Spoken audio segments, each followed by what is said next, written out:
Hi guys, welcome back. Here is video 2 for pre-calculus. This is actually pre-calculus final C for you guys, even though it says B up there on my notes. So for number 11, they want us to find g of f of x, which means we're going to plug f of x into g of x, which means I want g of 1 minus 1 over x, which is what I'm going to plug in for x here. So instead of that x, I'm going to write 1 minus 1 over x, and then minus 1. My 1 minus 1 cancels out, and I get negative 1 over x, which is a typo in the answer key. I don't think they say it's e, but it's supposed to be e. All right, number 12, find the remainder when f of x is equal to this guy here, and it's divided by x plus 1. So I'm going to use synthetic division. And I know you're like, oh wait, we've got a whole bunch of zeros in here. And you're right, we do. We'll put some dots in there, and then I know it ends with 5 and negative 2. Now let's see if we can figure out what's happening. If I drop down this 1, and then I got 1 times negative 1 is negative 1. 0 plus negative 1 is negative 1. Negative 1 times negative 1 is 1.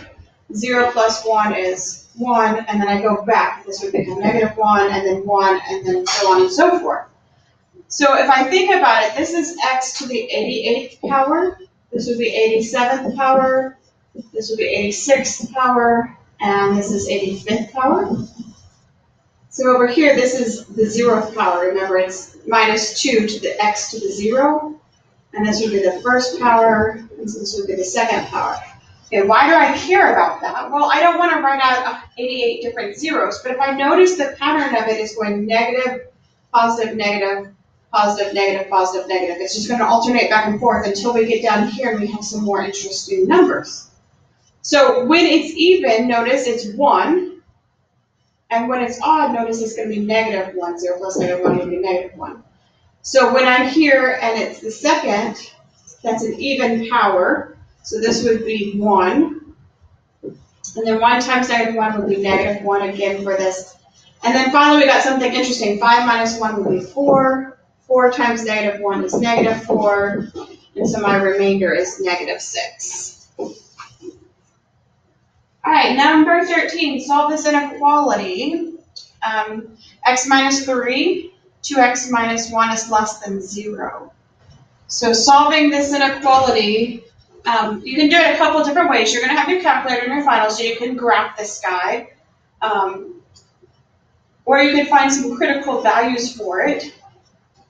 So let's try graphing it just to see what's happening. We know for this graph, we've got a vertical asymptote when this guy is 0. So if I move that 1 over and then x is equal to 1/2.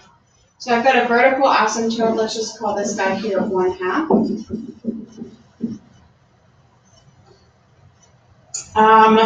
Let's see, for a y-intercept,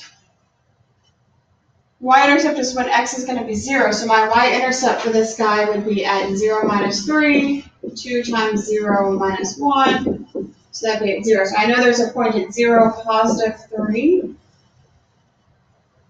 For my x-intercept, that's when this guy is equal to 0, which would be when x minus 3 is equal to 0, or when x is equal to 3. So I know I've got a point here at 3, 0. And then, let's see, we have a horizontal asymptote. That's the other thing. I'm like, what am I missing? Horizontal asymptote. Notice the degree of the numerator is the same as the denominator, so I'm going to look at my leading coefficients here. So it's going to be y is equal to 1 over 2, or 1/2. So I've got an asymptote that's here. So with this point, I know we're going towards that asymptote. With this point up here, I know the other piece looks like this. So if I want to know when is this graph less than 0, well, it's not going to be anything over here, because all this is above the x-axis, so everything's positive up there. But starting here and going to here, that's where this graph is less than 0, where it's beneath the x-axis. So that would be starting at 1/2, but not including 1/2, because we have an asymptote there, all the way up to 3, but not including 3, because at 3 it is equal to 0. I don't want to know when it's less than or equal to, just when it's less than 0. So definitely not this one because we can't include 1/2. This one is saying everything except for the interval we're looking for. So B is not right.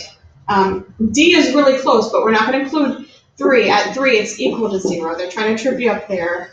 So the answer is E. All right, find the inverse of this function. So I know y is equal to sine x over 5.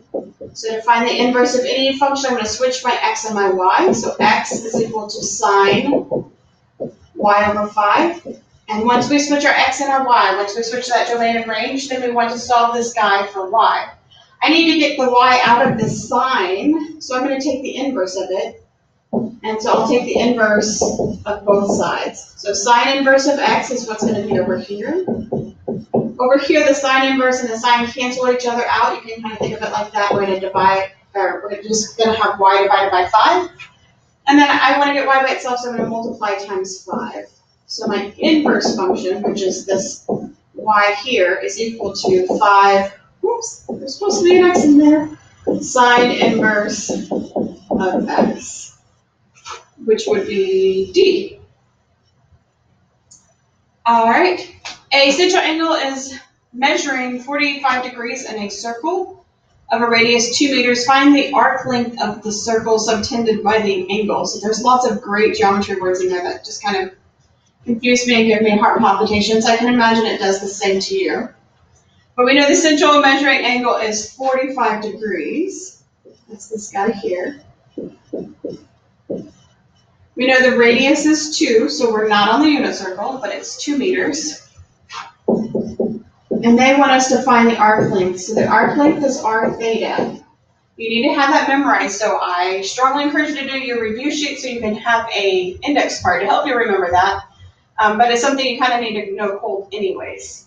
All right, keep in mind theta always has to be expressed in, and it looks like definitely it is here in radians here.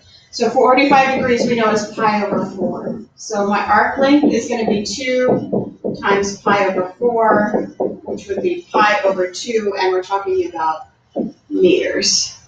All right, number 22. Let's do 22, and then we will move on to the next video. Okay, so find f of 1 plus h. Let's do that one first. That would be 1 plus h squared plus 1.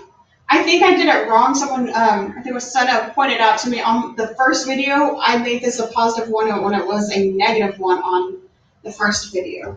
So you might want to go back and check my work there. So here's 1 squared, and then I've got h times 1, that would be 2h plus h squared plus 1. And then I want f of 1. That's going to be 1 squared plus 1, which is 2. And I'm going to put it all together. So f of 1 plus h would be 1 plus 2, well, let's add it all up. I've got h squared plus 2h. 1 plus 1 is 2. Well, this hair is not being so good. It's about time for me to go get my daughter. Okay, so h squared plus 2h plus 2 would be f of 1 plus h. I just combine like terms here and put it in descending order. Minus f of 1, which is 2, so minus 2 all over h. And so the 2 minus 2 cancels each other out. I end up with h squared plus 2h divided by h, which would be h plus 2. And or they say 2 plus h. All right, so that's C. Y will come back and do video 3 probably tomorrow. I don't have any finals tomorrow, so I'll be doing it tomorrow during your first period final. I will make some videos for you.